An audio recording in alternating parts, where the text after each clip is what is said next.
மூணார் இக்கா நகர் பகுதியில் தனியார் உணவகத்தில் இருந்து கழிவுநீர் முதலைப்புழை ஆற்றில் கடத்தி விடுவதாக புகார்.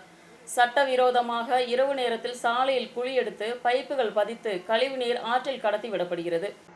மூணார் இக்கா நகர் பகுதியில் தனியார் உணவகத்திலிருந்து வெளியேற்றப்படும் கழிவுநீர் முதலைப்புழை ஆற்றில் கடத்திவிடப்படுகிறது. இதை குறித்து பஞ்சாயத்து செயலாளருக்கும் புகார் அளிக்கப்பட்டுள்ளது. கடந்த தினம் இரவில் சட்டவிரோதமாக சாலையில் பெரிய குழிகள் எடுத்து குழாய்களை பதித்து கழிவுநீர் ஆற்றில் கடத்திவிடப்படுகிறது. இதை சம்பந்தப்பட்ட அதிகாரிகள் கண்டுகொள்ளவில்லை. மூணார் அருகே உள்ள பள்ளிவாசல், வெள்ளத்தூவல் உட்பட உள்ள பல பகுதிகளில் முதலைப்புழை ஆற்றின் தண்ணீரைத்தான் பொதுமக்கள் குடித்து நீராக உபயோகித்து வருகின்றனர். இதனால் பல்வேறு தொற்று நோய்கள் வருவதற்கும் வாய்ப்புள்ளது. உடனடியாக சம்பந்தப்பட்ட அதிகாரிகள் சம்பந்தப்பட்ட நிறுவனத்தின் மீது நடவடிக்கை எடுக்க வேண்டும் என்றும் INDOC മണ്ഡലം തലവർ മാർഷ് പീറ്റർ തിരുവത്തുള്ളാർ.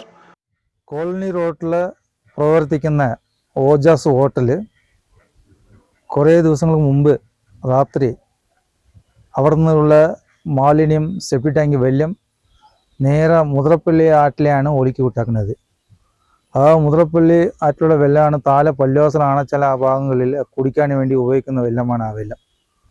അതുമാത്രമല്ല, ഇത് അന്വേഷിച്ചപ്പം നിയമം രീതിയിലല്ല ഈ ഓജാസ് ഹോട്ടൽ പ്രവർത്തിക്കുന്നത്. സർക്കാർ നിയമങ്ങൾ ലംഘിച്ചിട്ടാണ് പ്രവർത്തിക്കുന്നത് ആ ഹോട്ടൽ. അതിന് കുറേ ദിവസം മുമ്പാണ് ആ റോഡ് PWR റോഡ് ഇട്ടത്. 2-3 മാസം അവിടെ ആയിട്ടില്ല ആ റോഡ് പണി ചെയ്തിട്ട്. ആ റോഡ് മൊത്തത്തിൽ തകർത്തിട്ടാണ് 6 ഇഞ്ച് പൈപ്പാണ് ആ വഴിക്ക് കടത്തി വിട്ടേക്കുന്നത് മുതിരപ്പള്ളി ആറ്റിലേക്ക്. എത്രയും പെട്ടെന്ന് ബന്ധപ്പെട്ട സർക്കാർ ജീവനക്കാർ ആ ഹോട്ടലിൻ്റെ പേരിൽ നടപടിക്കെടുക്കുവാണ് മൂന്നാറിലൂടെ പൊതുജനങ്ങളുടെ ഒരു ആവശ്യം. News bureau, Munnar.